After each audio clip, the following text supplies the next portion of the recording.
For the past 2.5 years, I've been cataloging the Famicom's library in daily videos, one game at a time in chronological order.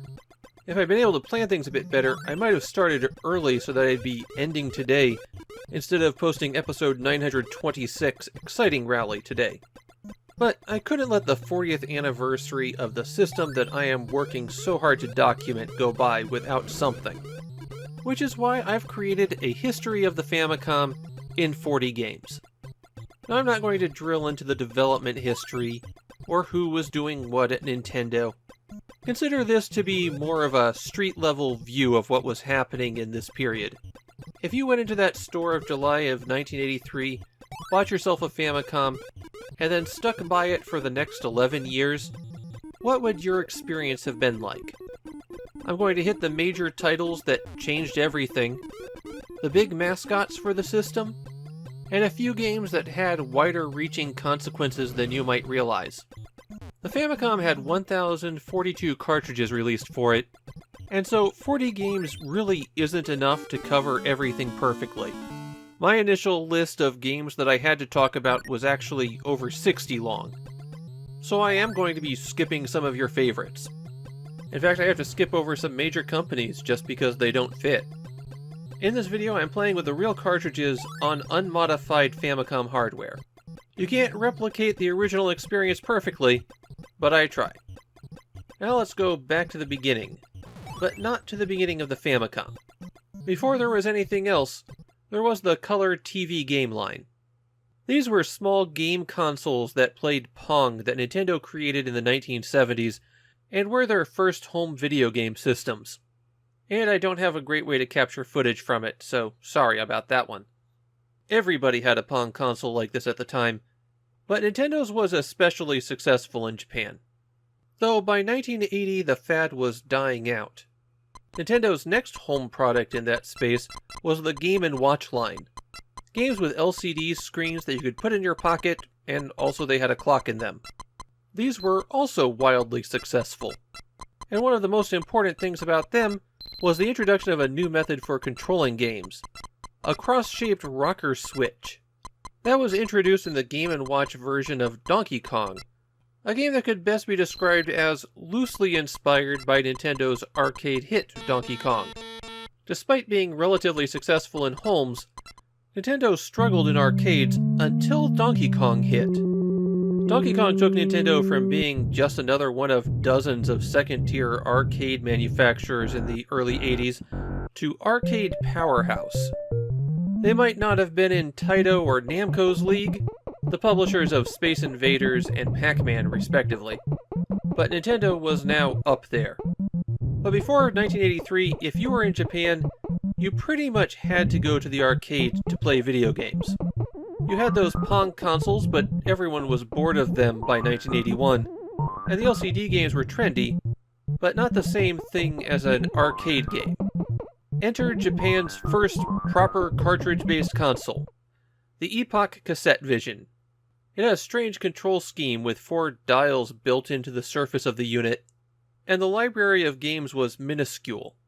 A mere 11 games, none of which were official arcade ports. The CassetteVision did not do well, but the concept was now out there, and in 1983, everyone jumped into the console market. And that finally brings us to the Famicom. The Famicom launched with 3 games, but the most important of those was Donkey Kong. The system was specifically created to play a good version of Donkey Kong. Anything else was gravy. And when you look at this version of Donkey Kong for the Famicom, it is pretty close to the arcade.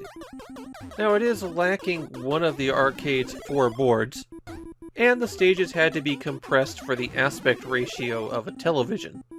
But it was a lot better version of Donkey Kong than anybody else could do at the time. Though it wasn't like they got the other versions of Donkey Kong in Japan.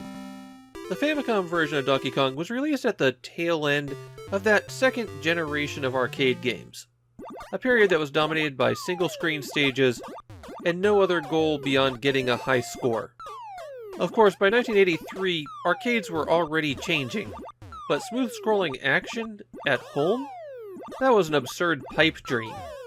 Other Famicom games that represent this period of single-screen score attack include Popeye, which was also a launch game, Dig Dug, which was a good example of Namco's early technical skills on the Famicom, and Door Door, which was an original game, and the first Famicom game by Yuji Horii, who I will be coming back to a lot during this video. Now, Donkey Kong is good for the kids, but this is a family computer, hence Famicom. Well, Nintendo made a few games that proved to be wildly popular with the parents of those kids. And more than anything else in the Famicom's first year, they were responsible for moving systems. Mahjong is a perfect example of this as a wildly popular game. It wasn't the first console Mahjong game released in Japan. It missed that distinction by a few weeks. But as the Famicom quickly grew to dominance after a rocky first year, Nintendo's Mahjong became the first Mahjong game that mattered. Now, sitting there 40 years on, I know that this does not look like much. But in 1983, this was a revolution. Playing a decent hand of two-player Mahjong against a computer was like something out of sci-fi at the time. In the 40 years since, there's been more Mahjong video games than I can count, and over a dozen on the Famicom itself. Somebody would have eventually made the breakout Mahjong game. But it was Nintendo who got there, and more than any other game, Mahjong got the Famicom into Japanese homes. The other early big games that moved the Famicom included golf, which laid down the foundation for what all golf games would be from that point on, baseball, and tennis. A lot of online sources put Hudson's Nuts and Milk as the first third-party Famicom game, but Hudson's own records have it and Lode Runner being released on the same day. And between the two, Lode Runner's the more important one. With the arrival of third-party games on the Famicom, Nintendo lays out what will become standard practice in the console industry. Other companies could come to them for a license to make games for the Famicom. And in Hudson's case, Nintendo manufactured the cartridges with Hudson's games on them. Other third-party publishers to come on board in 1984 and the first part of 1985 would be allowed to manufacture their own Famicom cartridges, something that became a very sore spot between Nintendo and those publishers down the road. Before this, Hudson was publishing computer games, and their familiarity with the processor that the Famicom used had them working on some games directly for Nintendo before this. But now they chose to be their own publisher, although in these early days, they copied Nintendo's packaging and trade dress as closely as possible. As a computer game publisher, early Hudson games were ports of popular computer games, and a lot of other developers will seek out popular computer games for the same reason. Lode Runner itself was one of the big hits of the early microcomputer era. It's an action puzzle game where your goal was to collect all of the gold bars on every stage and then climb off the top of the screen. You could drill holes to the left and right of your runner, and these holes filled in over time, and that could be used to trap the robots that were pursuing you, or it could wind up trapping you. Later stages involved figuring out exactly how you had to drill to make a path to the bar that you wanted.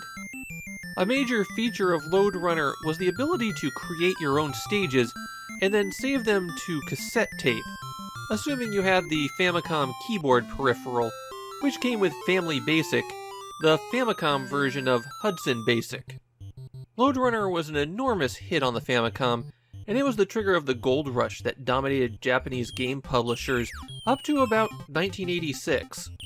During those few years, if you had a company with any kind of software division, and you could pump out any Famicom game, then you would make big money. Other examples of this vital early third-party support include Hudson's own Nuts and Milk, Konami's Antarctic Adventure, and DB Soft's Flappy. And all three of those games are ports of computer games. One of the most vital partnerships that Nintendo had during the early days of the Famicom was with software development house HAL Laboratory. HAL had a reputation for technical brilliance, and most of that came down to a young programmer by the name of Satoru Iwata. Iwata was able to come up with some brilliant technical approaches that 6 months after he introduced them would be something that everyone else would have to do in their games to keep up. I think the best example of that is F1 Race. While it wasn't Iwata's favorite piece of code that he wrote for the Famicom, I think it was his most brilliant. The Famicom really only supported scrolling, and it could only do that in one direction at a time. It wasn't a good tool for making a racing game with a behind-the-car perspective. The road is going to a vanishing point, there's no scrolling. Iwata's solution was to come up with a way to interrupt the drawing of the screen. The horizon would scroll left and right, but then after the screen had been drawn down to that line, he broke out of the scrolling and started drawing the road. And the result was a game that played a lot smoother than any racing game on a console to that point. F1 Race was packed with other tricks too. The scenery was randomized, for example. There's several different backgrounds and lighting effects that you could see, and some of them occurred very rarely. There's also 10 tracks that are kind of close to actual F1 circuits. Not exactly the same as F1 circuits, but close enough that you could feel like you were racing on them.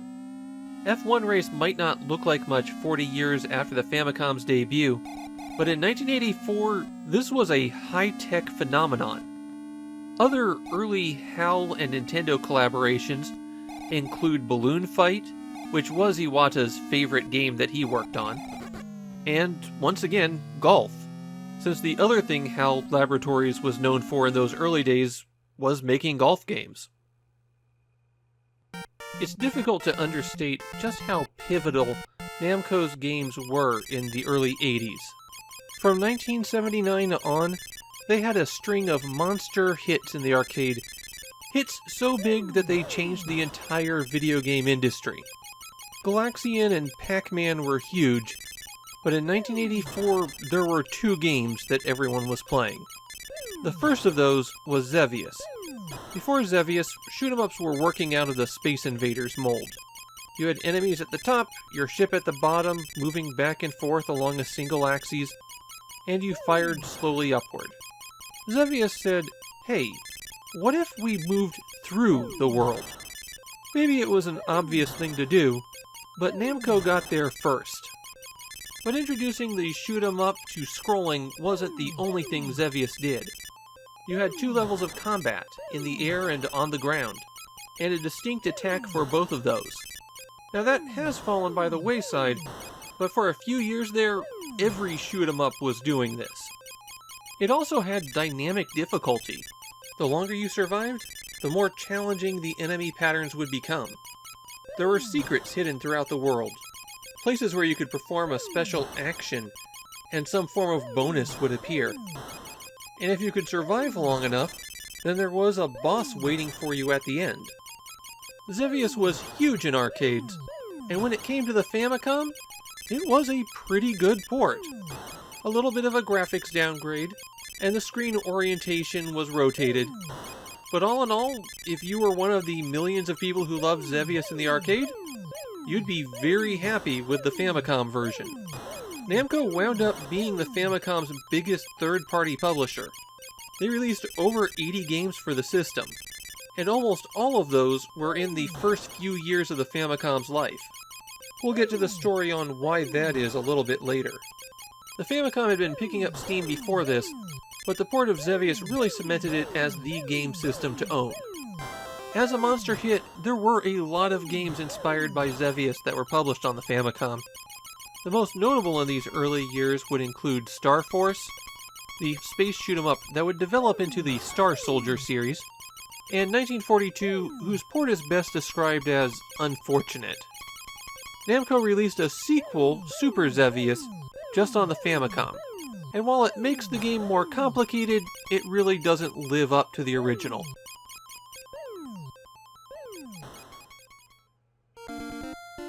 The other major game that Namco had at the time was Druaga no To, or Tower of Druaga. They give the title in English in the game. Tower of Druaga is the Rosetta Stone to understanding Japanese game design from about 1984 to 1988.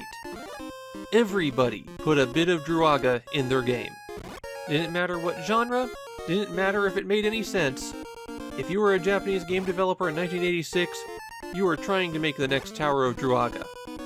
The concept behind Druaga is that the player is Gilgamesh, a knight who is climbing the eponymous tower in order to rescue the Princess Kai, who has been turned into a stone at the top. Not turned to stone, turned into a stone. He walks around these two-screen mazes with his sword and shield, and fights monsters by sticking out his sword in front of him and walking around. Whether or not you have your sword out determines the position of your shield, which is used to block ranged attacks. The memorable thing about the Tower of Druaga was that every one of the tower's 60 floors had a hidden item on it. And finding the hidden item required taking some kind of special, unusual action. You might have to visit all 4 corners of the map. You might have to defeat a particular monster. You might have to not defeat certain monsters. The conditions required to make the special items appear were hazy and obscure, but many of the special items were required in order to complete the game. That resulted in a huge amount of activity by players, as they gossiped, swapped knowledge, and collectively worked together to try to defeat the tower. Tower of Druaga was a communal experience for the children of Japan, and everyone wanted to be the next game that captured the audience like that. Unfortunately, that resulted in the next few years of Famicom games almost all having that same kind of Druaga obscure requirements for completing the game. Even Namco wasn't past trying to recapture the magic. By far the most successful game to follow in Druaga's footsteps was Zelda no Densetsu, perhaps because Nintendo really avoided straying too far from the formula. A few Famicom games that took on aspects of Tower of Druaga that you might not expect include Crazy Climber, which required that players collect and perform some odd actions in order to get the real ending, and The Goonies, which had hidden items throughout the game that would make a player's life a lot easier. What kind of overview of the Famicom's history would it be if I skipped over Super Mario Bros.? It's easy to just call this the game that made Nintendo, because it kind of is. But as already noted in this video, Nintendo had a lot of hits before this, and if they didn't have a Super Mario Bros., well, the Famicom would still be a smash hit. But they did have Super Mario Bros., and after several years of developers experimenting with side-scrolling platformers, Nintendo showed them how it was done. I feel like side-scrolling platformers were a bit of an inevitability. In terms of gameplay structure, navigating an environment to reach the goal is about as fundamental as you can get. And when your choices of viewing angle are directly above or from the side, then jumping is the obvious action to make available to players for a side view. But just because it was inevitable doesn't mean it was easy to do. Somebody had to put the work in and make a good platformer first, and that's Super Mario Bros. But beyond the platforming, Super Mario Bros. Demonstrates some of the other trends of the day, hiding secrets from the players like invisible blocks and warp zones, things that kids would talk about on the playground with each other. The wide variety of environments gave the game more of an adventure feel. There's a kind of naturalistic progression to each world. You go from the controlled environment to the wild lands, and then reach a castle for the confrontation with Koopa. Super Mario Bros. Was a game that stretched players pretty far.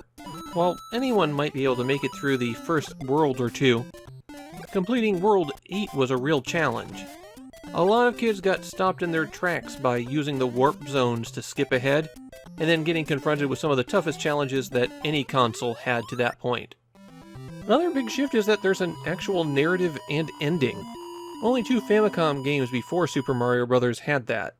So players always had a goal dangling in front of them, and if they managed to achieve it, then they were rewarded with an even harder version of the game. Other games like Super Mario Bros. On the Famicom, well, there's a lot of them, but 2 from this period that have some notability are Pac-Land, which was a port of the first side-scrolling platformer. It's also a pretty bad port of that game.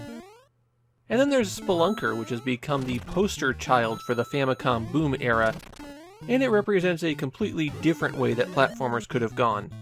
Something closer to how the first arcade platformers worked. A lot of games in this first half of the list are ones that shaped how video games would be going forward. Portopia Renzo Satsujin Jiken might be the one whose influence is most overlooked outside of Japan. But in Japan, it's the game that made adventure games into a viable genre. Most adventure games before Portopia used a text parser for people to enter commands. That obviously wouldn't work on the Famicom, and so Yuji Horii and Chunsoft streamlined it down to a set of text menus. That made adventure games work on the Famicom, and that became the standard for how adventure games were done for a while. Until Chunsoft simplified it even further and turned them into visual novels. This is also the first big success for Horii and Chunsoft on the Famicom, and we'll see them again in a few minutes as they streamline another genre for the system. Portopia is a murder mystery, and because there's nothing game developers like more than just copying a proven hit, a lot of the adventure games on the Famicom were also murder mysteries. It's a different approach from how a lot of Western adventure games developed. Those focused more on puzzles to advance the story, while these mystery adventure games on the Famicom focused on the narrative. You had to find the right narrative beat in the menu to trigger the next part of the game. That made them fairly short to play, and if you know what you're doing, you can finish Portopia in less than an hour. The way that these adventure games dealt with their short length was by requiring players pick the same menu option over and over again, until eventually they got a different result. Not a whole lot of fun in that design. By the way, the Portopia of the title was a pseudo-World's Fair held in Kobe in 1981. The structures are long gone at this point, but the Ferris wheel that dominates the skyline in the background was moved to an amusement park in Yahata Higashi, and that amusement park was torn down in 2018.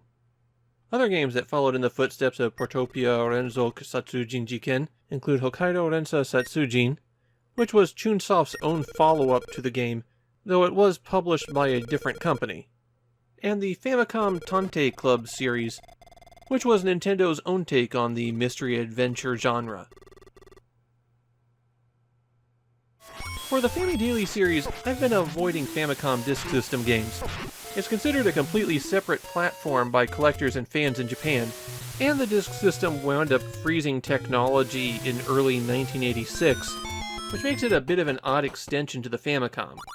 Of course, outside of Japan, many of these games were turned into cartridge releases, and consequentially wound up better remembered. Which is a long way of saying, don't expect a whole lot of Famicom Disk System games on this list, even though I chose to include some. There is one Famicom Disk System game that really shaped how the Famicom progressed, and that was Zelda no Densetsu. If you look at it, you can see the DNA making it up. It's clearly Nintendo extending the Taro Juraga concept. Nintendo made it a lot more action-based, focused the items that you have to collect down to a few, and streamlined the way that the puzzles work. Later developers would take the concept of action exploration, but leave in the obscurity of Taro Juraga. It's an approach that wound up missing what made Zelda no Densetsu so playable. Yes, there were plenty of obscure things, and people would wind up bombing every wall and burning every tree. Most of what you found doing that were just little extras. The vital locations all had something to draw your attention to them, whether it was a person giving a hint, or just being out there by itself. It was also the first game on the Famicom hardware where you can save your progress to the game. There's a few other ones that used passwords for progression, and a few that just let you start at whatever stage you left off at. But the disc format lets you write your progress to the disc. And that was something that made a much larger game very convenient. It took another year and a half for that feature to start showing up in cartridges. About 1/3 of all Famicom Disk System owners wound up owning a copy of Zelda no Densetsu. The only games to outsell it on the platform were Super Mario Bros. 2 and, well, volleyball. That should tell you something about how weird the game market was in Japan at that point. More than any other console game to this point, Zelda no Densetsu gave players a world to explore. It was beyond anything seen on any console to that point. The only things that were even comparable were certain computer RPGs. And that made it a template for a lot of people going forward. A few comparable games from the time are Dracula 2 Noroi no Fuin, which had the player traversing a world, collecting items that would let them progress further, and upgrading their equipment, though it used a side-scrolling view. And the Ys games, which took the Zelda inspirations back to computers, and then back to the Famicom. When picking games out for this list, I didn't want to just have the same games over and over again, but you can't talk about the history of the Famicom without talking about Dragon Quest. But the funny thing is, Dragon Quest is the least significant Dragon Quest game on the Famicom. The important thing about it is, it's the first. For the game that kicked off the series that was the centerpiece of the Japanese video game industry for over a decade, there isn't much to Dragon Quest. A tiny handful of adventures to point you in the right direction, but the total plot of the game here would be the equivalent of the prelude for a lot of later Famicom RPGs. Dragon Quest directly took inspiration from the two largest computer RPGs at the time, Ultima and Wizardry. From Ultima, it took the grand-scale map, played from an overhead view with areas that you would enter and get a closer view. From Wizardry, it absorbed the combat system, where enemies would randomly jump you, switching you to a combat screen. Dragon Quest streamlined RPG systems to something that would work on the Famicom, and thus created a pattern that would be replicated thousands of times. However, you can also feel how clunky it is. The game predates battery saves on the Famicom, and so you have to write down a password to save your progress. The menu interface, where you have to bring up commands to do every single thing, including going up and down stairs, is clunky, but it's that way because it's the first pass at scaling down the truly horrific interfaces that computer RPGs had. And although Dragon Quest will spawn the enormous series, the first game was not a monster hit. It sold well, because everything released on the Famicom in 1986 sold well, but it didn't stand out. However, over the next year it would gain some momentum, and when it came time for the sequels, that's when things get a bit crazy. There weren't a whole lot of games that were directly inspired by this first Dragon Quest game, but two that stood out are Heracles no Eiko, the Famicom's third RPG in this style, because Dragon Quest II beat it to shelves, and Momotaro Densetsu, which also spawned its own series of RPGs. I considered skipping over Metroid. I'm skipping over a lot to get this list down to 40 games. But it's here as a representative of a whole class of games that was occurring at that time. Science fiction was undergoing a huge boom in Japan in the 1980s, and Metroid leans into a lot of those particular aesthetics. Not just science fiction, but Japanese science fiction, especially in film and television. The often organic look of the terrain, and the alien character designs are really solid examples of the style at the time. Even Samus with her battle suit that has a gun hand. A lot of games in the late 80s will fall into this kind of aesthetic. Samus also happens to be Nintendo's second female protagonist, right after Mach Rider, who used the exact same trick of revealing that it was a woman at the end of the game. There's only about a dozen Famicom action games that have a female protagonist, an unfortunate sign of the times. While the gameplay is built on the same bones as Zelda, Metroid really relies heavily on the platforming challenges. You not only have to collect all of the right tools to progress, you have to be really good at making tight jumps. But perhaps the most interesting innovation in Metroid, and one that very few other people have followed, was giving the player multiple endings depending on how quickly they beat the game. It inherently gave you a reason to replay and try to get a better ending. Knowing the map is sufficient to get a decent ending, but you have to be amazing at the game in order to get the best ending.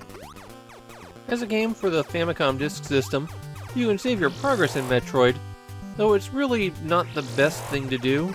It resets your health to a very low point when you continue, which winds up wasting a bit more time. So even though it can be very long as you do your first playthrough, it's really better to do this one all in one sitting. For other Famicom games similar to Metroid, there's Layla, which also has a female protagonist in a science fiction setting, and she collects giant piles of weapons while exploring large maze-like platforming levels. And there's Wing of Medulla, another action platformer with a female protagonist who gathers piles of equipment that lets her continue deeper into her stages, though this one is fantasy-themed. The Famicom had a lot of games that leaned into using special accessories. Despite the controllers being hardwired, there was an expansion port on the side, and all sorts of wild devices were created for it. Some of these were standard controllers that replaced the Famicom's controller, but others introduced whole different ways to play games. Most of these add-ons were not especially successful. They might exist for 1 or 2 games, and then wind up being abandoned. But that didn't stop people from trying, and Bandai in particular was very fond of these special controllers. They made 5 different special peripherals for the Famicom, and the most successful of those was the Family Trainer, a plastic mat with 12 spots that you could step on that was mainly used for games where you'd run in place. Bandai initially released the Family Trainer overseas as just the Family Trainer, but Nintendo quickly snatched it up and turned it into the Power Pad, and that's why you can't buy a copy of Stadium Events. There were 13 games that supported the Family Trainer, 12 by Bandai, and 1 by a company whose own peripheral really overlapped with the Family Trainer. That made the Family Trainer the most successful Famicom peripheral. The only one that even comes close we'll get to in a little bit. Athletic World was the game that came with the Family Trainer, and it's a perfect example of the style of game that Bandai made for it. A collection of very basic minigames where you run in place a lot. The way that the Family Trainer worked was that the plastic mat contained 2 acrylic sheets separated by foam with holes in it, and the sheets had electrical traces embedded in them. When you stepped on the right spot, those 2 sheets came together, and a signal was sent to the Famicom. After 40 years, those acrylic sheets have become incredibly brittle, and as a result, actually trying to play a Family Trainer game these days has a fairly good chance of actually breaking the controller, which is why I had to build my own to play these games. Of course, none of the Family Trainer games were really worth playing. Even the rare ones where they tried to break the format didn't work especially well. But this kind of special peripheral game was a huge part of the Famicom's history. Some other games that had their own special peripheral include Top Rider, which is best known for having an inflatable motorcycle that kids would ride, and Dore Miko, a musical game that came with a small synthesizer keyboard for players. This video is the history of the Famicom in 40 games. Not the 40 best Famicom games, not even the 40 most significant Famicom games, though I think Super Monkey Daiboken would fit on that one. The history of the Famicom isn't just the fun stuff, it's also the disasters. And there's very few games that were more disastrous than Super Monkey Daiboken. We're in the heart of the Famicom boom right now in our progression through the history of the system. The Famicom was now a smash hit, the toy that every kid had to have. And because virtually every game released on the system would make a huge pile of money, any company that could hire a couple of programmers was making their own video game division. In the case of Super Monkey Daiboken, it was created by a company that made early CGI graphics for television commercials. They created what is one of the most infamous low points in the Famicom's library, a game that is astoundingly bad in virtually every way. Super Monkey Daiboken is an attempt to adapt Journey to the West, and it definitely makes an attempt to be more faithful than a lot of adaptations. You start out on what is modern-day Taiwan, and have to follow the path that the travelers did in the novel in order to get to the end. It's known for its shrill, painful music, the confusing control scheme, the gameplay elements that are actively harmful to you, the combat that doesn't make any sense even when you know what's supposed to be happening, and the long load times for anything to happen. Yes, load times in a Famicom game. I don't put Super Monkey Daiboken down as my least favorite Famicom game, because there are a few that are just as unpleasant to play and have some truly awful real-world connections. But Super Monkey Daiboken is the most high-profile disaster on the Famicom. It's the game that Famicom fans in Japan would point to if you asked them what the worst game on the system was. Other memorably unplayable games include Takeshi no Chosenjo, a game made up of all the terrible ideas that a drunk comedian could come up with at a lunch. In one of its more infamous tricks, it requires that you leave the game on and not touch the controller for a full hour in order to complete it. And Athena, an especially awful port of a not really that great to begin with arcade game. It also has rather lengthy load times, in this case due to being a botched Famicom Disk System port.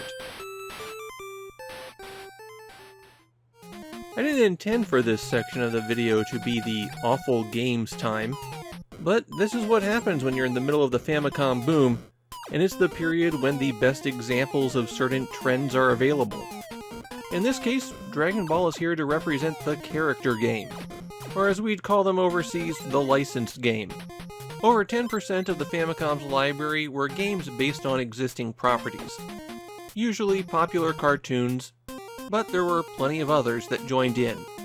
In Japan, these get lumped together as character games, and usually you'd only want to play them if you happen to already like that property. Dragon Ball happens to be the franchise that got the most Famicom games, 8 directly, plus there's appearances by its characters in several others. And as you might expect, since it is a licensed game, they're all pretty awful. But this first Dragon Ball game is probably the most unplayable of them all. You're controlling the little monkey boy Goku, and the game is played mostly from an overhead view, where Goku's health is constantly ticking down.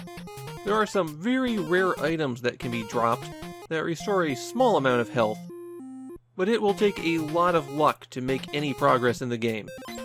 Sometimes it'll switch to a side view where you have to fight an enemy one-on-one, and these are also horrible to control. If you get far enough in the game, then you no longer have the ability to continue, and you'll have to complete the last third of it with only one life. The game follows the plot of the cartoon and comic, but because they were in the middle of a story arc while the game was in development, the plot of the game cuts off rather abruptly. That was a fairly common problem with these Dragon Ball games. Dragon Ball was truly a miserable slog to play, and the only way you could get any enjoyment out of it at all is if you were amused by the fact that you were playing as Goku. It goes to show that the terrible licensed game was truly a universal constant. A few other notable licensed games on the Famicom, because there sure were a lot of them. There's Chojin Sentai Jetman, based on one of the Super Sentai superhero shows, and a surprisingly competent game by a very skilled developer. And there's Wanpaku Duck Yume Boken, otherwise known as DuckTales, because not everything they licensed for video games on the Famicom came from Japan. I can't talk about the Famicom without talking about baseball. There were over 50 baseball games in the Famicom's library, and in 1989, baseball actually made up over 10% of the games released. There is a lot of it. But despite that, baseball as a genre got off to a slow start on the platform. Nintendo's baseball was a big success early on, and for several years, no one was willing to challenge Nintendo with regard to some of those basic genres. The dam broke with Namco's release of Family Stadium, a game that reworked the baseball formula from the ground up and became the model that virtually every baseball game for the next 15 years would follow. In the late 80s, there was an enormous baseball boom in Japan, partially built on second-tier American players going overseas and then dominating the leagues there. The sport was popular in Japan before, and it would still be popular afterwards, but baseball in Japan was at its highest point at the same time the Famicom was at its highest point. Namco milked Family Stadium like crazy. They had 9 releases over the next 8 years. Perhaps the worst of those was Family Stadium 87, which was just changing some stats for the original Family Stadium and putting a sticker with the number 87 on the box and cartridge. Eventually Namco adopted the popular abbreviation for the game, Famista, and that's how it would be known for the last several years of releases. Perhaps the most significant thing about Family Stadium is how virtually everyone made a Family Stadium clone. Just about the only major publisher who didn't was Nintendo, because they had already made their own baseball game. Very few of these games did anything to distinguish themselves. They were just Family Stadium with slightly different graphics. But there were a few baseball games that didn't copy Namco directly. ASCII's Best Play Pro Yaku series was built on statistical play, and was a team management game, while Softball Tengoku was a looser adaptation of the sport, letting you pick out a team of wacky characters, and then play a friendly round of softball. The Morita Shogi series were secretly some of the most innovative video games of the 80s and 90s. And they happen to have ties that go deep to the rest of the Japanese video game industry. Shogi is a Japanese board game that descends from the same root game as chess. The principles are very similar, though Shogi allows for promoting your pieces and putting captured pieces back on the board. Morita Shogi was the port of a computer game that was the very first pretty good Shogi game. The Morita of the title is Kazuro Morita, and he was not a Shogi player. He was a programmer who happened to like interesting technical problems. And after winning a programming competition that launched the careers of half of the major Japanese video game developers of the 1980s, Morita turned his attention to cracking the tough problem of making a decent Shogi AI. And that's the engine that was used to drive this Famicom game.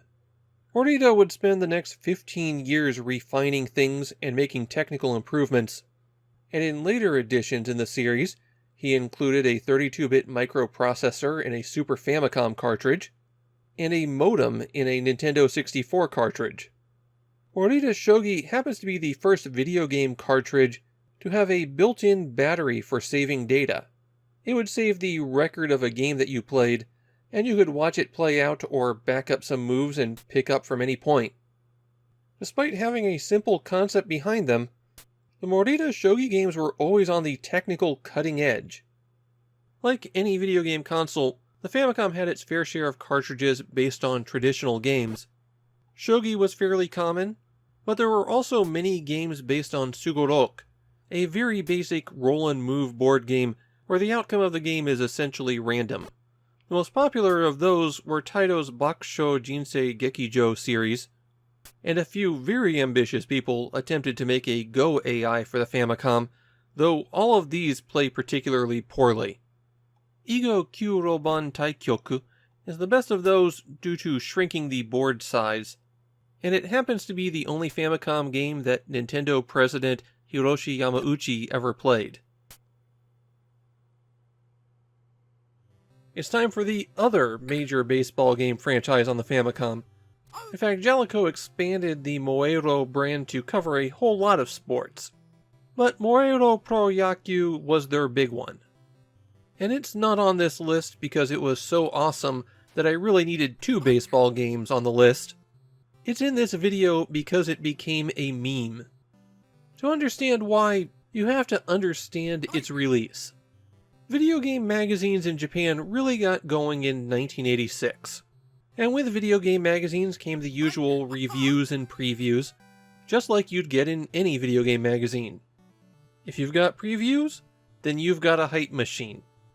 And Moeiro Pro Yaku was heavily promoted in those magazines.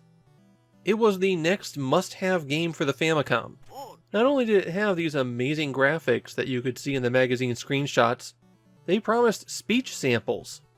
It looked amazing, and in its first 3 days of release, Moero Pro Yaku sold about 1.5 million copies. And then after that, it sold less than 100,000 copies. What happened is everybody who bought that game played it. And what they received was a bug-addled, unplayable train wreck. The bugs broke the game so badly that Jalico included a sheet with the box that informed players that Moero Pro Yaku used a different set of rules than regular baseball. That didn't stop people from noticing that the game was laughably bad. It's the kind of thing that might be a bit hard to notice while you're watching the video, but play a full 9 innings and you just can't avoid it. But then something weird happened with Moero Pro Yaku. As people sold off their Famicom collections, stores couldn't give it away. And so it got marked down cheaper and cheaper and cheaper, until you could easily find copies for 10 yen or less. And then because it was so cheap, people started buying up the cartridges to turn them into projects. It became a meme on the early internet to do things like tile your house with Moero Pro Yaku cartridges, or build an elaborate model of Osaka Castle out of them. The game became a joke, and that's what it's remembered for.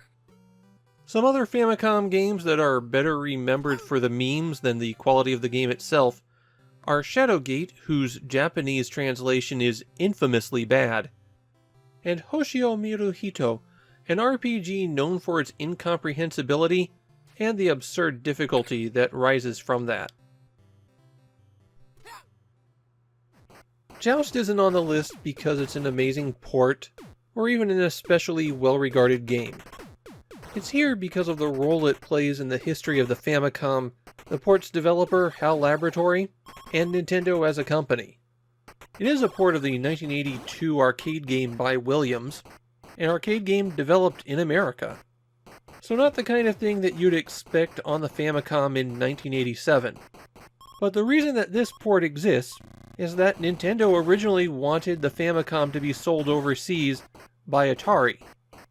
And as part of the package that they assembled to sell Atari on a distribution deal, Nintendo had one of their more reliable development partners, HAL Laboratory, create 3 ports of arcade games that were popular in the US: Joust, Stargate, and Millipede.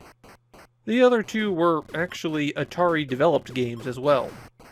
The person HAL Labs had create these ports was their top technical genius, Satoru Iwata, who will be the head of HAL Laboratory before I reach the end of this video, and of course would become the head of Nintendo itself.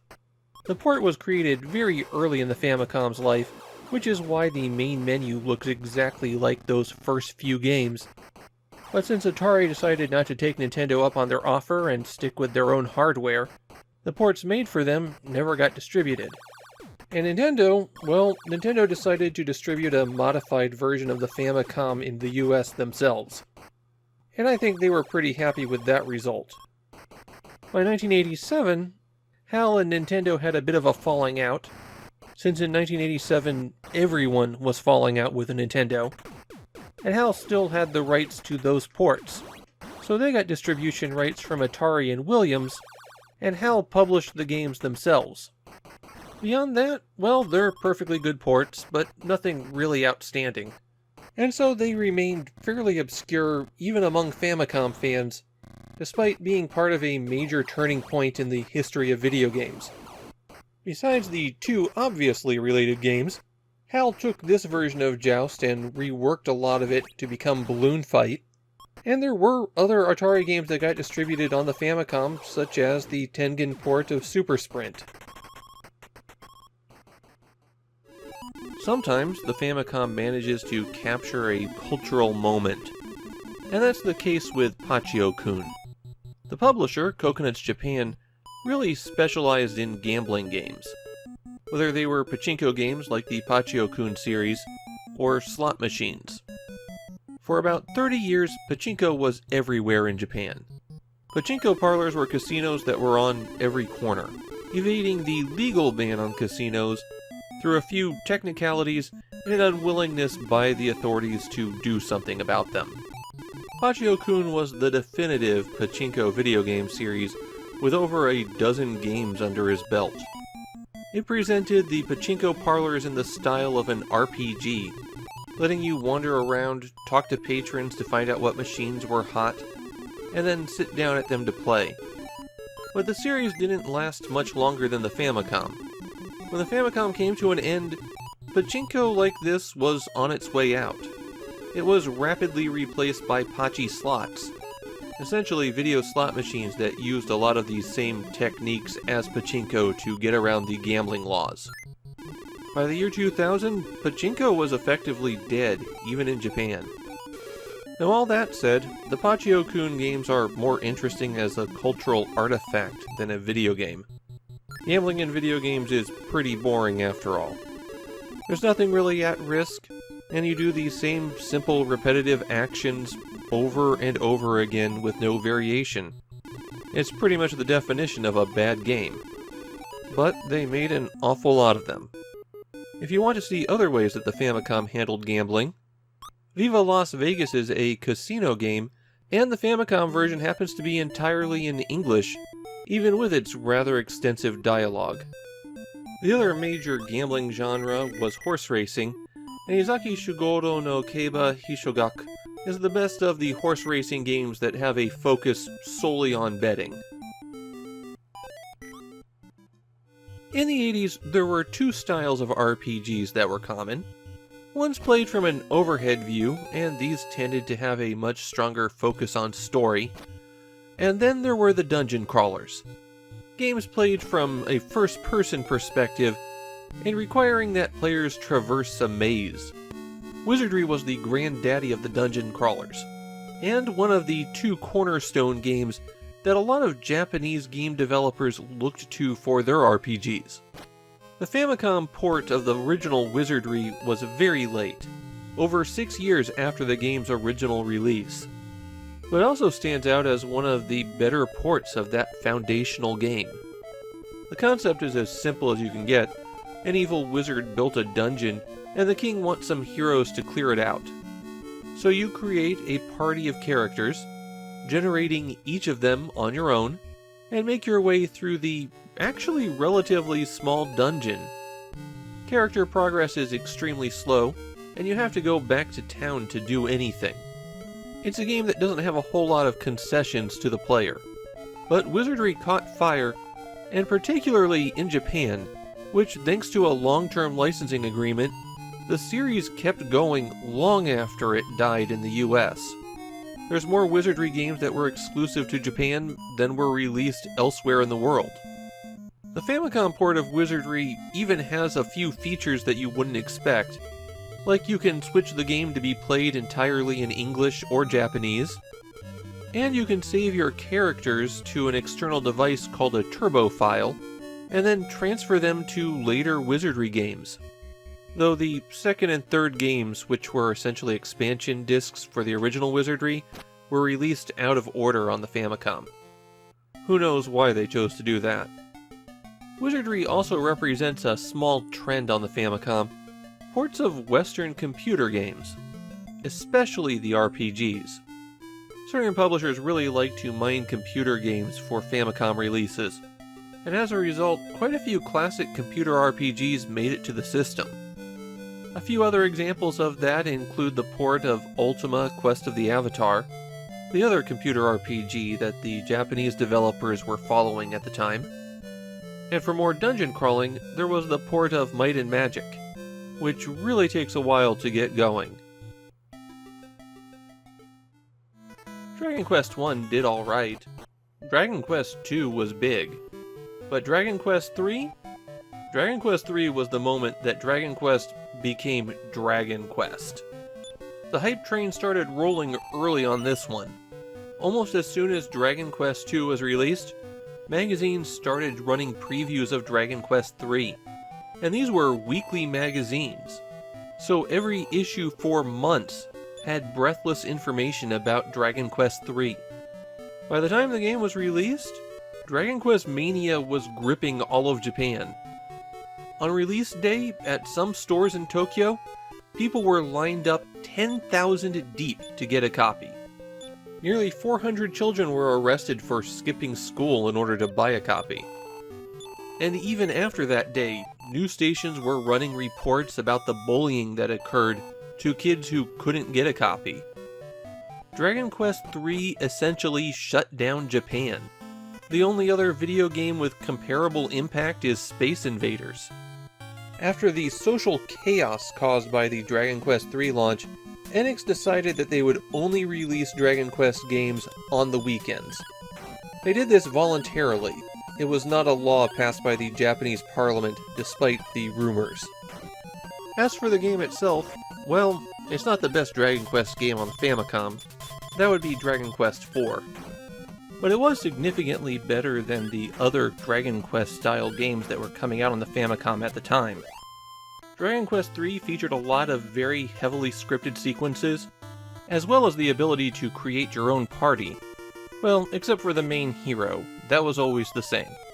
Dragon Quest III basically set the bar for what a good 8-bit RPG would be. There were a few competitors, especially later on. The first Final Fantasy game was released only a few weeks before Dragon Quest III, and while it wasn't quite as advanced, it did make quite a few significant improvements on the Dragon Quest formula. And when Nintendo tried their hand at this style of RPG, they created Mother, something radically different and emotionally resonant.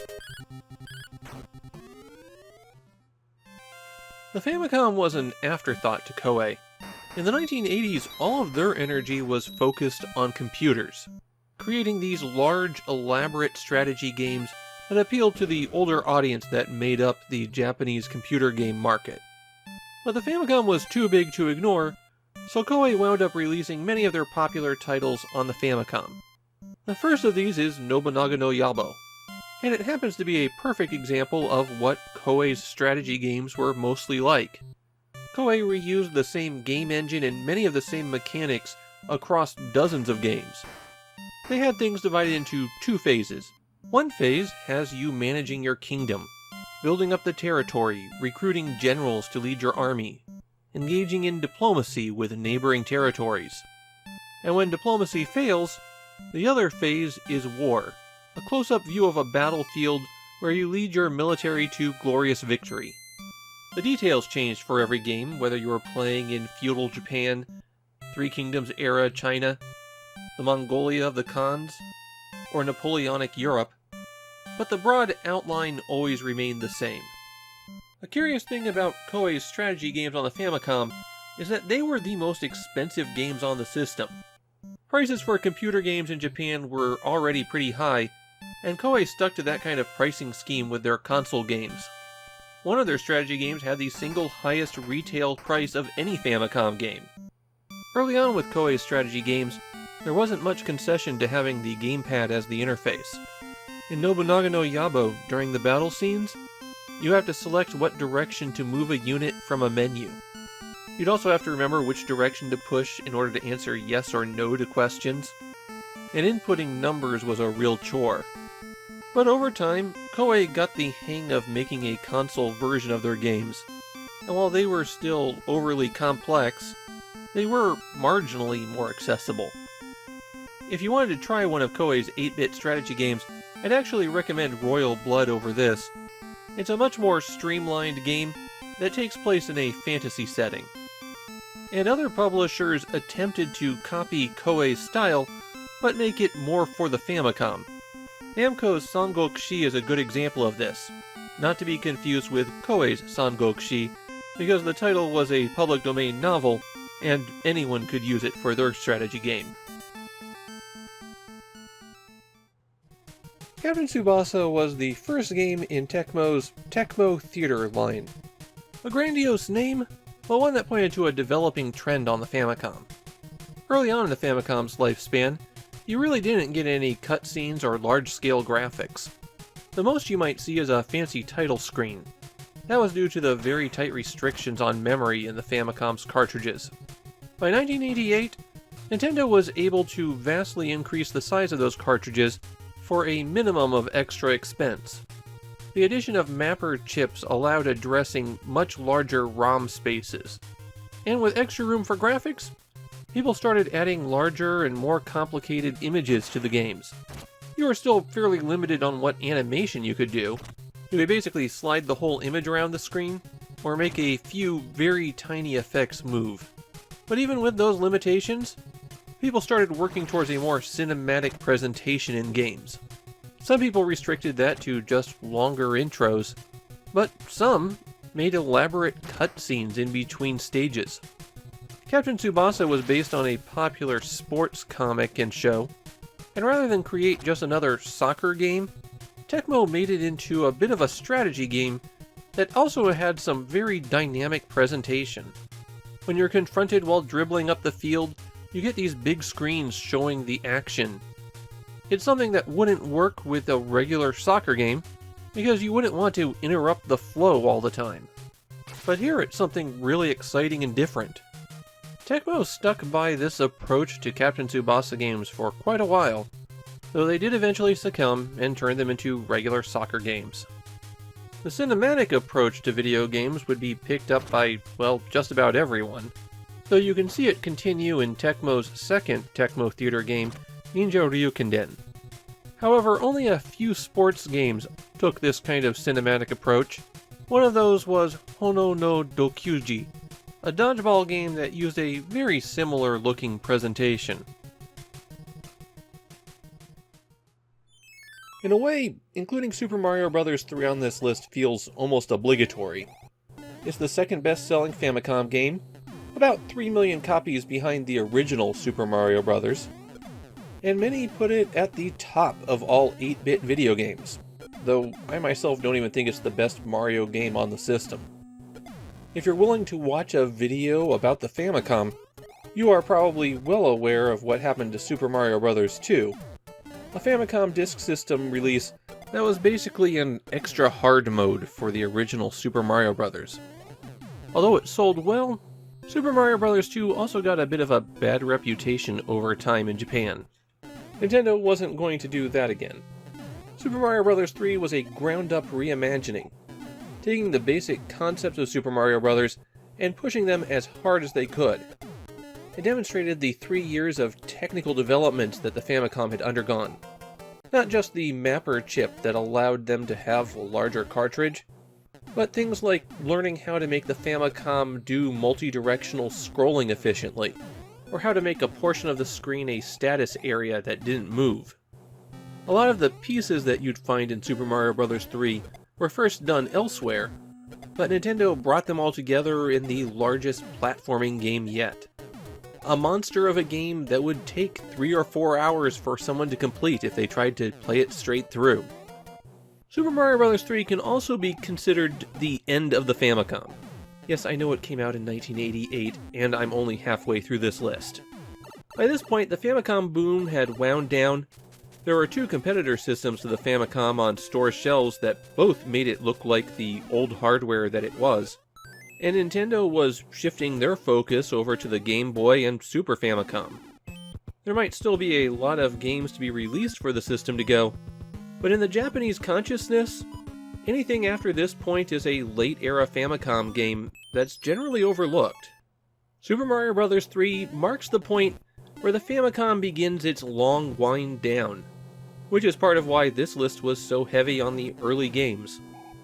Naturally, Super Mario Bros. 3 was hugely influential on everyone, and a few games that took direct inspiration were Tiny Toon Adventures, where Konami actually reverse-engineered the Super Mario Bros. 3 code and then used it as the basis for the game, and Takahashi Meijin no Bokenjima 2, which brought a lot of that Mario 3 style structure to an existing game and added rideable animals, something Nintendo wanted in Mario 3 but couldn't get. There are few genres that I came to hate more than Sugorok. There's a lot of Famicom games based on this traditional Japanese board game, but the problem is that original board game is terrible. I'd skip over Momotaro Dentetsu, except it happened to launch an absolutely massive franchise. A franchise that has continued to dominate Japanese sales charts to this day. The concept behind Sugorok is essentially a roll and move game. On your turn, you move a random number of spaces, and then a random event occurs partially determined by where you land. The outcome of Sugorok games is essentially random, though there are some that borrow from Monopoly and let you do things like buy and sell property. But in the end with these games, the dice have more of an effect on the outcome than you do. Momotaro Dentetsu actually started out as a pun on Momotaro Densetsu, the RPG that Hudson created in the wake of Dragon Quest. That was a big hit, and while Hudson was working on sequels for their PC Engine console, it feels like somebody made a typo and turned the meaning of the game from Peach Boy Legend to Peach Boy's Railroad. And then for some reason they decided to actually make that game. In Momotaro Dentetsu, you're given destination cities to race to, plus if you land on a city you can purchase properties there. But most of the time you're just going to be watching your money go up and down at random. Momotaro Dentetsu turned out to be a massive hit on its own, and it was followed by over 24 sequels. It was Hudson's biggest franchise until they were absorbed by Konami. And one of those sequels was the best-selling Switch game in Japan in 2020. I don't get its popularity at all, but I couldn't do this list without acknowledging one of the biggest franchises to come out of the Famicom. There were a lot of other Sugorok-based games on the Famicom, and two of the most notable were Chibi Moruko-chan, where your goal was to accumulate happiness instead of money, and Sugoro Quest, which placed the game in the context of an RPG. Bulletproof Software's version of Tetris for the Famicom was the pebble that started an avalanche. The story is familiar to most people, and it's the subject of lots of other writing. But to make a very long story short, Tetris was a wildly popular computer game that originated in the Soviet Union. The game was already the single biggest selling computer software in the world, and so a console version was a hot commodity. And a lot of people were licensing, sub-licensing, getting the rights to distribute particular versions in certain regions, and then it turned out that the source for all these deals didn't actually own the rights to Tetris. Cue everybody who had a hand in this hopping on the next plane to Moscow, trying to be the ones to cut a deal before anyone else gets there. Bulletproof Software won the race, and from that got to make the version of Tetris for Game Boy. There's actually several revisions of the Famicom cartridge with various license holders referenced in the title screen. Now, despite that historical importance, this version of Tetris is pretty bad.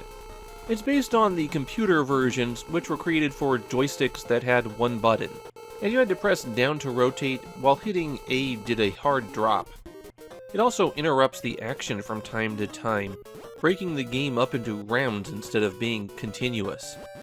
So despite there being 5 different versions of Tetris for 8-bit Nintendo platforms, this is the one you'd want to play the least. Despite that, it was still a monster hit in Japan, one of the 10 best-selling Famicom cartridges. And of course, Tetris has importance as the originator of the well-based puzzle game. A subgenre of puzzle games where pieces fall from the top, you have some technique to remove them, in this case completing lines, and if the pieces reach the top of the well, then it's game over. The early 90s had massive piles of these. They were just unavoidable as a genre. If you want to play one of those on the Famicom, then Tetris 2 is actually the version to play. It's basically the NES version of Tetris, with an additional head-to-head competitive mode taken straight from Tengen's version of Tetris. And if you like your puzzle games Soviet-themed, there's also Gorby no Pipeline Daisaksen, which was created by a team that would go on to make another much more popular puzzle game. There aren't many series more iconically 8-bit than Rockman. There's a reason why, when they decided to make a 9th game, they reverted the style all the way back to the original. Of course, this is Rockman 2, not the original Rockman. The original Rockman feels more like a prototype, with only 6 bosses, weapons that don't feel very distinctive, and a truly strange point-scoring scheme. That game did okay, but it wasn't a big seller for Capcom. But the team felt strongly about the concept, and so they put in some extra work on the side and created Rockman 2. And that game was the big hit. Rockman 2 pinned down the formula. 8 robot masters, each of whom gives you a distinctive weapon when you defeat them, and many of the weapons are more useful as tools than something to destroy opponents with. You'll also find additional hardware that will increase your movement abilities. Once all 8 of the original bosses are defeated, then you go to a series of extra difficult stages that test your mastery of the game, before you have to refight all of those 8, and then take on Dr. Wily as the final boss.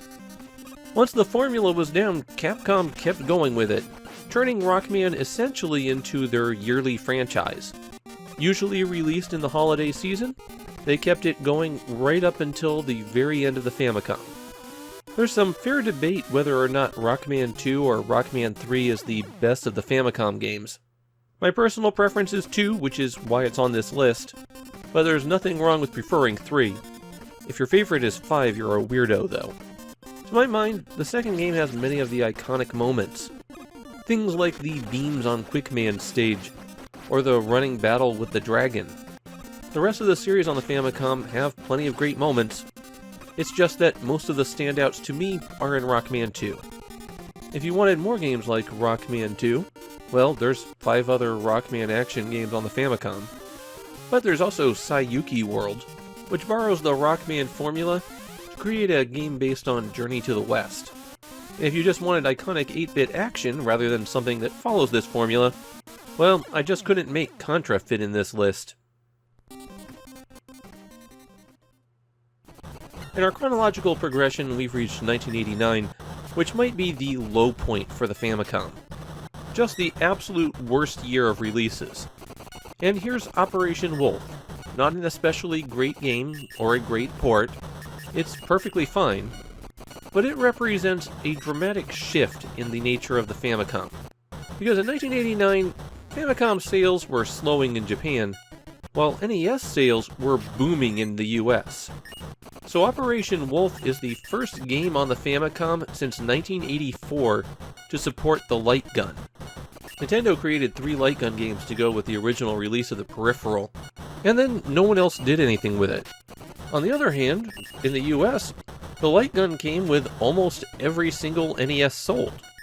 And so there were quite a few exclusive light gun games specifically for the US. And Operation Wolf was made for the US market. The jingoistic military theme wasn't especially popular in Japan. However, it was something that they felt would sell well in the US. Feel free to draw some huge exceptions around both of those statements. In 1989, the US is becoming the leading market for these 8-bit games. While Japan would get the games, because, well, they already had them, they might as well do it. The US-focused releases tended to sell very poorly in Japan, and that has resulted in a situation where they tend to be the more expensive Famicom games. Operation Wolf sold poorly in Japan at the time, so now you have to pay a premium to get a cartridge. The game itself is straightforward shooting action.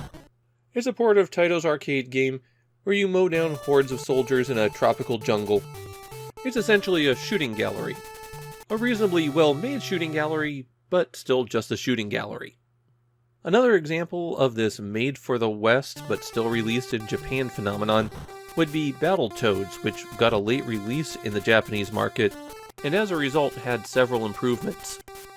While a more dramatic example of the market disparity would be Power Blazer, a game designed to look like Rockman that was dramatically reworked to be Power Blade for the US.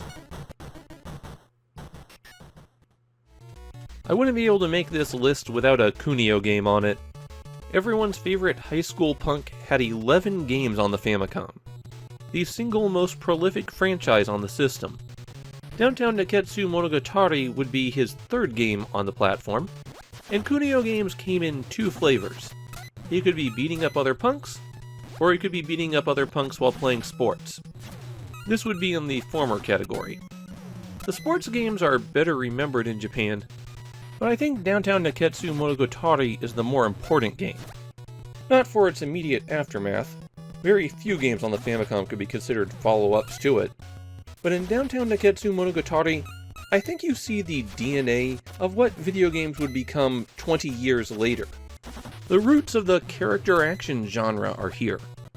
The concept behind Downtown Neketsu Monogatari is that a rival gang has challenged Kunio, and now he, and possibly a friend, have to fight their way through a hostile city to reach the rival school and take care of business. Even though this is an 8-bit action game, Kunio has a huge variety of moves, and you purchase more as you progress through the game by visiting shops and reading the appropriate books. You also have stats that determine how effective all of your abilities are, and you can increase these by purchasing and eating food. You get money to do that by beating up people, because just about everyone that you knock out will leave behind a handful of pocket change. If Downtown Neketsu Monogatari had 3D graphics and long cutscenes with QuickTime events, it would have fit right in 2005. I've never heard any of the developers of those character action games say that they were inspired by Downtown Neketsu Monogatari. And to be totally fair, it's not like buying fighting moves and upgrades is some kind of wild concept that no one would have ever come up with again. But I'd like to think that this is the point where it originated. Unfortunately, it's also kind of where it stopped for around a decade. On the Famicom, the only other game like it is Downtown Neketsu Koshin Kyoku, the direct sequel to this game, which moved the action to feudal Japan. But if you like Technos Japan's style of action, then they also made a version of their Double Dragon 2 for the Famicom. Splatterhouse Wanpaku Graffiti has gotten a reputation outside of Japan as one of the Famicom's hidden gems. One of the special games that was only released on that platform, and so everyone would go out of their way to get it. But it was also at the center of one of the most significant dramas of the Famicom, a story that shaped the entire video game industry. And it came down to very bad blood between Nintendo and Namco. You might recall that about an hour ago, I talked about how Namco was one of the first third-party companies to release games on the Famicom. And Namco's ports of Xevious and Druaga no To were some of the killer apps in the early days of the system. And Namco became the single most prolific publisher on the Famicom. Splatterhouse Wanpaku Graffiti was their 65th game for the console. The number of games the second-place publisher released over the entire Famicom's lifespan was 59. Namco was the most important third-party relationship that Nintendo had. And so, of course, Nintendo burned that bridge so hard that they could see the flames from space. There were multiple reasons for the bad blood, but the primary one came down to Namco being able to manufacture their own Famicom cartridges. Nintendo let many of the early third-party publishers do this, and in the 5 years since, Nintendo had become very unhappy about that. The reason for that was the NES. In the US, Nintendo had total control over cart manufacturing. Companies had to pay special licensing fees, and then order their cartridges from Nintendo themselves. And that meant a lot more money for Nintendo. In Japan, Nintendo started experimenting with that same kind of system on the Famicom. They talked about restricting the number of games that a publisher could release, though they walked that back. And they implemented a Famicom Family licensing mark, similar to the Nintendo Seal of Quality. But all of those publishers who got on the Famicom before the end of 1985 still had those sweetheart contracts that let them make their own carts and not have to go through Nintendo for anything. Well, now it's been 5 years, and those contracts are expiring. By all accounts, the negotiations between Namco and Nintendo were going extremely poorly. Namco saying, "Hey, we helped build your platform for you," while Nintendo going, "Give us more money or else." Namco basically fast-tracked everything that they had in development to get released before the contracts expired. And so the first half of 1989 has a ton of Namco releases that are a bit half-baked. And here is Splatterhouse Wanpaku Graffiti, coming out 4 years, 364 days into the 5-year contract term. Nintendo and Namco were hating each other so much that Namco was handing off their games to be published in the US to Tengen, who were making unlicensed cartridges. And when this contract expired, Namco basically took their work to other platforms. They did eventually return to the Famicom, but half of the games that they'll release for the system from this point on are entries in the Family Stadium series. They were done with Nintendo. I tried to come up with other sample games that were published on the Famicom out of spite, but I couldn't find any.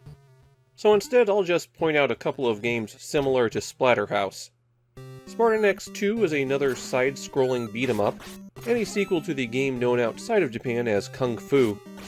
While if it's the horror theme that interests you here, there's always Sweet Home, the adventurous RPG that led to Resident Evil. And continuing the story, when it comes to those negotiations with Nintendo, it seems that Namco was in a very glass house when they started throwing stones. Their very poor treatment of the developers during the creation of Megami Tensei 2 led to the foundation of a new major publisher and the Shin Megami Tensei series that we know today.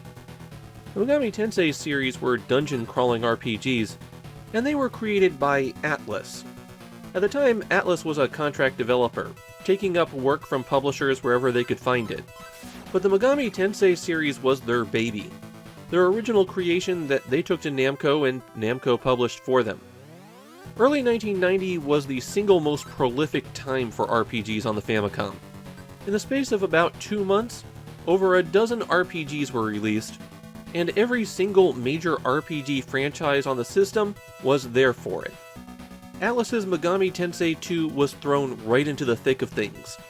Dragon Quest IV was riding high, Wizardry 3 was soaking up anybody who wanted a dungeon crawl, Nintendo was heavily promoting their Fire Emblem game that would be released just a week later, and there were several other competitors who were already on shelves.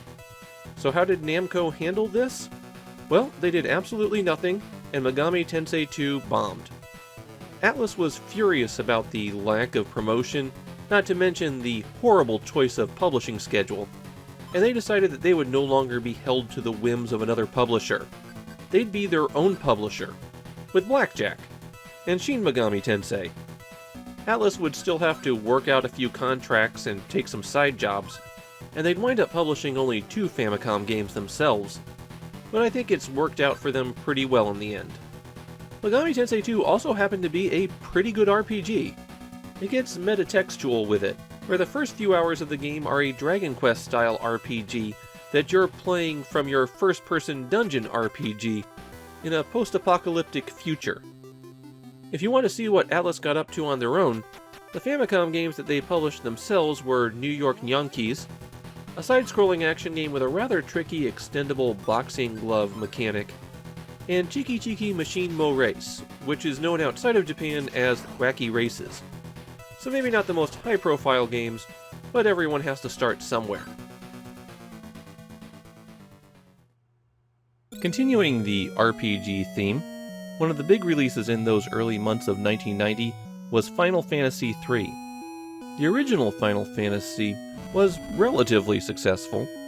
The story goes that the title comes from the game being Square's final game, unless it was a hit, though at that point Square was on a major upswing, and the racing game Highway Star was already a huge hit for them. So the title was probably chosen because it sounded good, rather than as a reference to the company's financial situation. The most significant thing about Final Fantasy was that it streamlined a lot of the problems that RPGs on the Famicom had. It took away most of the complex menu and turned it into a single interact button. Final Fantasy did well. Final Fantasy II was bigger, but it was Final Fantasy III that was the hit. It was the only one of this 8-bit trilogy to sell over 1 million copies, and it was the second-to-last Famicom game that did that. While it might be the least known outside of Japan, Final Fantasy III is the best-known Famicom Final Fantasy in Japan. I also think that Final Fantasy III represents the most advanced RPG system on the Famicom. You always have 4 characters that you start with, and as you progress, you unlock the ability to assign them particular jobs. There's around 25 different jobs you can assign to people. And besides leveling up, when you defeat monsters, you also gain experience in your job, and thus unlock more advanced abilities in it. It's a system that allows for enormous flexibility in how you shape your party, and how you develop your characters. After the train wreck that was the RPG system of Final Fantasy II Having something this involved that you have this much control over is a breath of fresh air. The downside is you're going to have to do a lot of grinding for your jobs, but that's an 8-bit RPG for you. The timing of this release allowed Final Fantasy and Dragon Quest to go head-to-head, and of course Dragon Quest won, but Final Fantasy III did so well that it really demonstrated that there was room for 2 giant RPG franchises. A few more notable RPG releases from those first few months of 1990 include Fire Emblem, which got its start right then, and wound up having its release delayed because so many copies of Dragon Quest and Final Fantasy had to be printed. And Godslayer, which is one of the largest, most epic action RPGs on the Famicom. Gunnak is a strong game that demonstrates how old and creaky the Famicom hardware had gotten by 1990. This is smack dab in the middle of the golden age of the shoot-'em-up, and the Famicom hardware can't handle it at all. Shoot-'em-ups were the major genre on the PC Engine and Mega Drive, but by 1990 on the Famicom, they had slowed to a trickle. Only the most impressive of technical wizards could get sufficient performance out of the machine to make a shoot-'em-up that was loaded with action. Enter Compile, who are already one of the major shoot-'em-up developers for consoles, and had a history of squeezing absurd amounts of power out of some really weak systems in order to make a good shoot-'em-up. For example, they were the only ones to get smooth scrolling out of Sega's SG-1000 system. As a genre, shoot-'em-ups have always reveled in spectacle, all the way back to Space Invaders, where having that many enemies on the screen at once was amazing in 1978. Compile might have been able to bring that spectacle to the Famicom, but almost no one else could. Gunnak itself is packed with complex scenes, a significant quantity of weapons, all of which are upgradable in the usual Compile style of collecting the same icon repeatedly, and there's even multiple varieties of bombs that will take out your foes. This is not a cut-down shoot-'em-up experience for the Famicom, and it's one of the last times that something like this will be released on the system. Of course, if you were looking for high-end shoot-'em-ups on the Famicom, they really don't come more high-end than Summer Carnival Rekka 92, though that game is its own weird standalone thing. And if we look backwards to times of simpler shoot-'em-ups, Konami's Gradius 2 is one of the more impressive ones on the Famicom. We've entered the Follies region of the list. Games that were in development for a very long time, were incredibly expensive to produce, and then bombed hard because they released a Famicom game after 1990. The Super Famicom was released at the tail end of 1990, and after it came out, Famicom sales went off a cliff. That didn't stop 1991 from being the year with the second largest number of Famicom releases, but it's kind of the last hurrah for the system. Lagrange Point is Konami's technical masterpiece that was also an enormous failure. It actually started out in a magazine.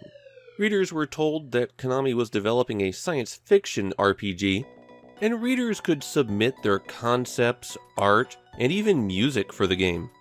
There's actually multiple Japanese video game developers who got their first official work in the industry by submitting something for Lagrange Point. The game used one of the most advanced mappers for the Famicom, Konami's VRC6 chip, which, like most of the extremely advanced mappers, added extra sound capabilities, and it since made Lagrange Point one of the more well-regarded soundtracks on the Famicom. As for the game itself, well, it's a perfectly fine RPG. It does have a more cinematic presentation, a lot of big cutscenes and scripted events, but it's still a relatively standard RPG for 1991. Lagrange Point took several years to develop, was a pretty large cartridge, and used some expensive specialty hardware, so it was a pricey game for Konami to make, and there's a reason why there's no Lagrange Point 2.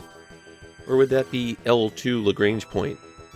Because games like this were kind of a significant part of the Famicom's library at the end of days, I've got a few more on my list.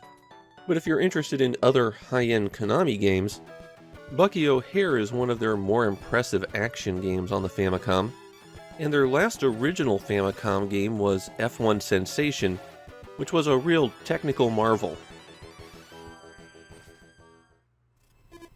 And now we come to the most infamous flop on the Famicom. A game that destroyed its publisher, and whose consequences have echoed onward for 30 years. Metal Slayer Glory is the single largest Famicom game, coming in at 8 megabits, or 1 full megabyte. HAL Laboratories worked on the game for a full 2 years before its release. And the result was the worst-selling game that HAL ever made. That has made copies of Metal Slayer Glory incredibly rare, and it's also one of the most expensive Famicom games that you can buy today. The failure of Metal Slayer Glory left HAL with no money, and they had to go hat-in-hand to Nintendo. Now, Nintendo and HAL had not been on speaking terms for several years at that point, but Nintendo was willing to buy in. They had one condition. The old management team that was willing to make and back Metal Slayer Glory had to go. And in their place, Nintendo wanted HAL's technical genius, Satoru Iwata, to run HAL. HAL agreed, and Nintendo got themselves one of their strongest second-party developers. Iwata would wind up crossing back and forth between HAL and Nintendo, eventually becoming the president of Nintendo, leading the company out of its doldrums and into a second golden age with the Wii and DS. As for Metal Slayer Glory itself, it's just a command-adventure game with a fairly standard science fiction plot.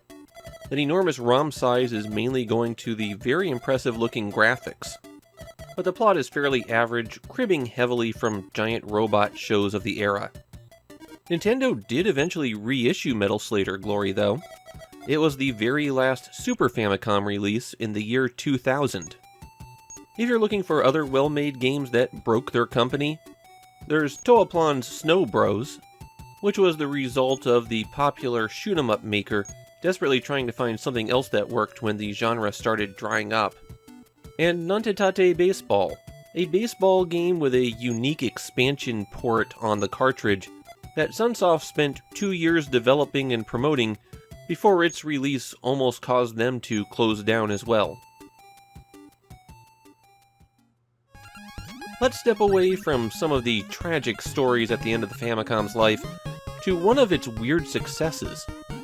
In 1991, the Famicom disk system had been effectively dead for years. But it was kept on life support thanks to the Disk Rewriter, a kiosk that you could take your Famicom disk system games to, pop them in, insert 500 yen, and have the disc changed to a whole new game.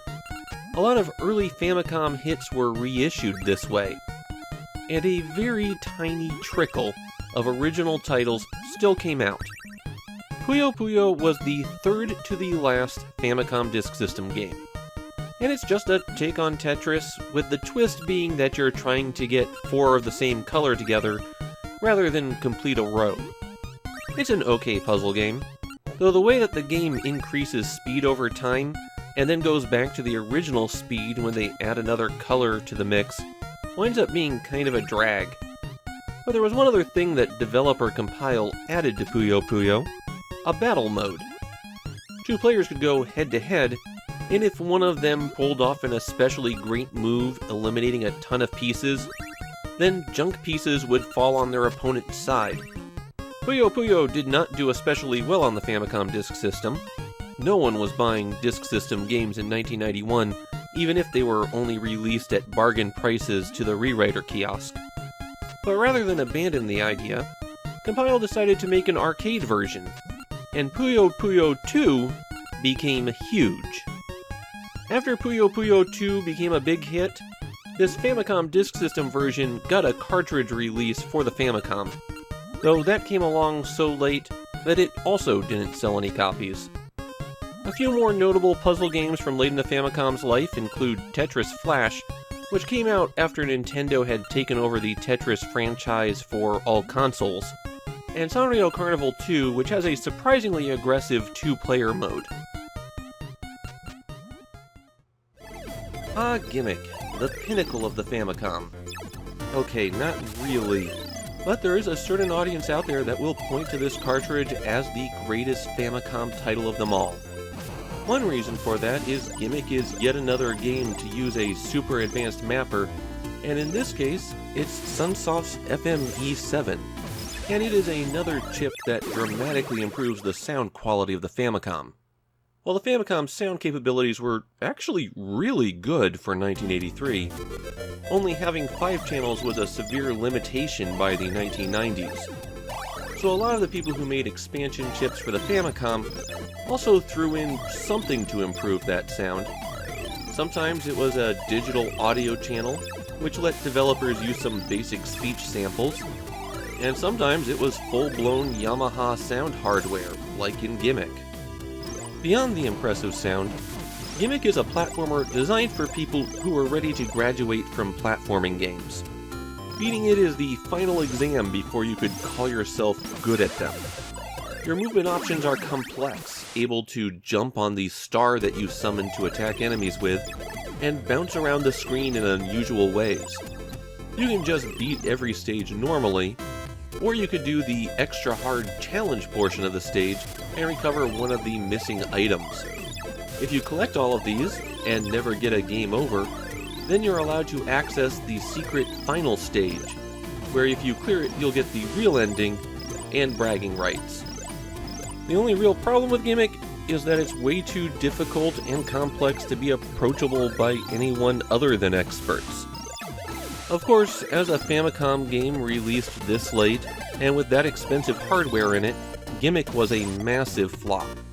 But in the years since, the reputation that it gained has made it a very desirable Famicom game, and it's one of the 2 Famicom games that regularly swaps places for the title of most expensive Famicom cartridge. Fortunately, this one's been kept available for people in much cheaper formats. Some other games that demonstrate Sunsoft at their peak, and are also absurdly expensive, include Battle Formula, which was a driving shoot-'em-up that featured some blazingly fast action, and Dynamite Batman, which might not have been as action-packed as the original Sunsoft Batman, but featured some massive sprites and amazing graphics. Okay, 3 Mario games on the list seems a bit excessive, and you might be wondering why, if I was going to do this, I didn't include Doki Doki Panic instead of Super Mario USA. Well, Super Mario 2 USA is on the list because it represents a few different things. The fact that the US version of Super Mario Bros. 2 was originally a completely unrelated game called Doki Doki Panic is probably the single best known piece of video game trivia. What's less well known is that Japan was also aware of the US version of Super Mario Bros. 2.